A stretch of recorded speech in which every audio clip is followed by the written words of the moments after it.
Hello friends, welcome back to my channel.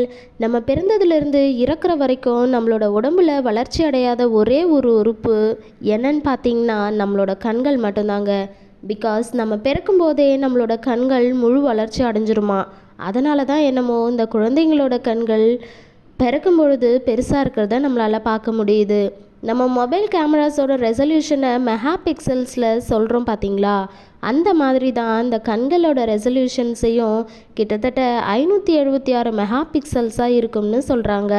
இது எந்த அளவுக்கு பவர்ஃபுல்னு பார்த்தீங்க அப்படின்னா, நம்மளோட கண்களால் 10 மில்லியன்ஸ் வித்தியாசமான கலர்ஸை டிஃப்ரென்ஷியேட் பண்ணி பார்க்கக்கூடிய எபிலிட்டியும் இருக்குங்களாம். இதில் இன்னொரு சுவாரஸ்யமான விஷயம் என்னன்னு பார்த்தீங்கன்னா, பெண்களால் ஆண்களை விட அதிகமான கலர்ஸை டிஃப்ரென்ஷியேட் பண்ணி பார்க்க முடியுமா. அதனால தான் என்னவோ இந்த பெண்கள் தங்களோட ட்ரெஸ்ஸஸை செலக்ட் பண்ணுறதுக்கு ரொம்ப டைம் எடுத்துக்கிறாங்கன்னு நினைக்கிறேன்.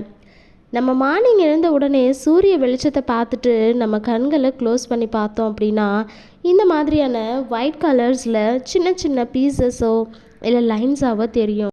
அப்படி தெரியக்கூடிய விஷயங்கள் எல்லாமே நம்மளோட ஒயிட் பிளட் கார்பசல்ஸ் தான்ட்டு சொல்கிறாங்க. அதாவது நம்ம உடம்புல இருக்கக்கூடிய வெள்ளை அணுக்கள்னு சொல்கிறாங்க. நம்ம சராசரியாக ஒரு நிமிஷத்துக்கு கிட்டத்தட்ட 20 டைம்ஸ்க்கு நம்மளோட கண்களை சிமிட்டுவோம். ஆனால் நம்ம மொபைலையோ இல்லை டிவியையோ நம்ம பார்த்துட்ருக்கோம் அப்படின்னா நம்ம கண் சிமிட்டுறதையே சுத்தமாக குறைஞ்சிட்ருது. இதனால் நம்ம கண்களுக்கு அதிகமான பாதிப்புகள் ஏற்படுதுன்னு சொல்கிறாங்க. ஸோ ஃப்ரெண்ட்ஸ், இன்றைக்கி சொன்ன விஷயங்கள் உங்களுக்கு பிடிச்சிருந்தது அப்படின்னா நம்ம சேனலை மறக்காமல் சப்ஸ்கிரைப் பண்ணிக்கோங்க.